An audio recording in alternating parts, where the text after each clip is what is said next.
Elie, I have a question for you. I'm afraid it is the most complicated of all questions I have today. All panelists keep talking about Jewish values and Jewish knowledge. The troubling thing for me is that we keep it very general. We don't say specifically what values and what knowledge is necessary for a Jewish leader. Would you say Hebrew is essential for a Jewish leader? Fluency in Hebrew. Would you say knowing how to daven is essential for a Jewish leader? Would you say knowing Jewish history is essential for a Jewish leader? What are truly the essentials of the Jewish curriculum that is needed for a Jewish leader? Great. First, I just It is a tough question, I know that. Yeah, that's okay. I had 5 seconds to prepare. I just want to start off by saying that my love of Zionism stems from the Israeli informality around dress, but apparently that's changed. So I didn't even pack a tie. I think that I would love to have, actually I don't believe in panels because as an educator I feel like it's a terrible format. But if I was going to do a panel, I would, thank you. It's all about the applause lines. I think that if I were to do a panel, I would set up a panel about Jewish values, and I would populate it with religious leaders from other religions. And I would dare the Jewish person on the panel to talk about Jewish values in front of those other people, and then delineate how it's different from all the other religious leaders' values. Because as you're right, Shmuel, that it tends to be very general. I think that fundamentally, although I would have a particular curriculum, ultimately for me it depends on what you're leading. What organization are you leading? And that would sort of determine how much Jewish knowledge you need to have. There's probably some baseline. The Mandel Center put out a fantastic book on Jewish visions of education, and you can read it all in one chapter there about the debates about what those bottom lines are. But I think that fundamentally for me, it's about leading an organization that you're passionate towards. And as Malcolm mentioned, the passion is critical. I think that this shift in generations between what was the name of the lion again? Mufasa?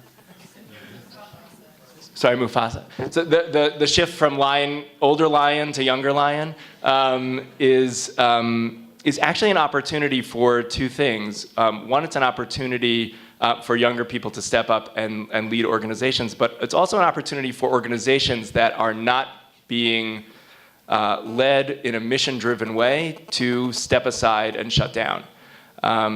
Because, thank you, you've been there. I think that they told me to be a little controversial because panels are boring.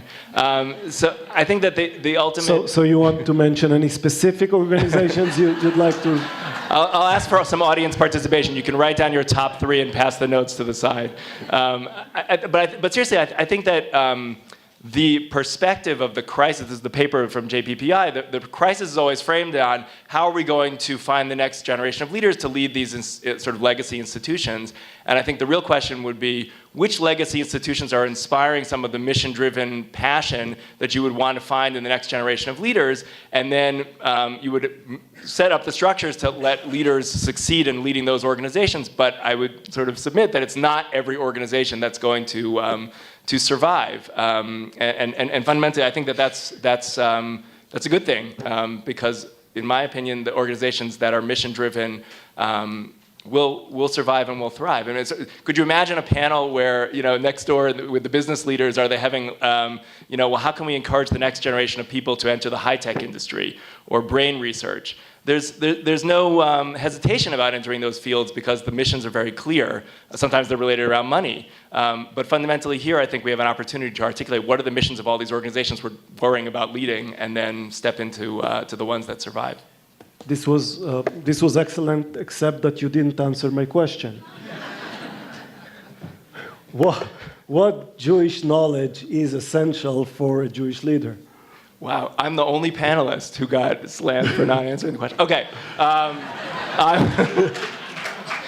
Trying to be brief. We have high hopes and high expectations when it comes to you. Look, I'm not going to give a laundry list, but I will say you mentioned Hebrew.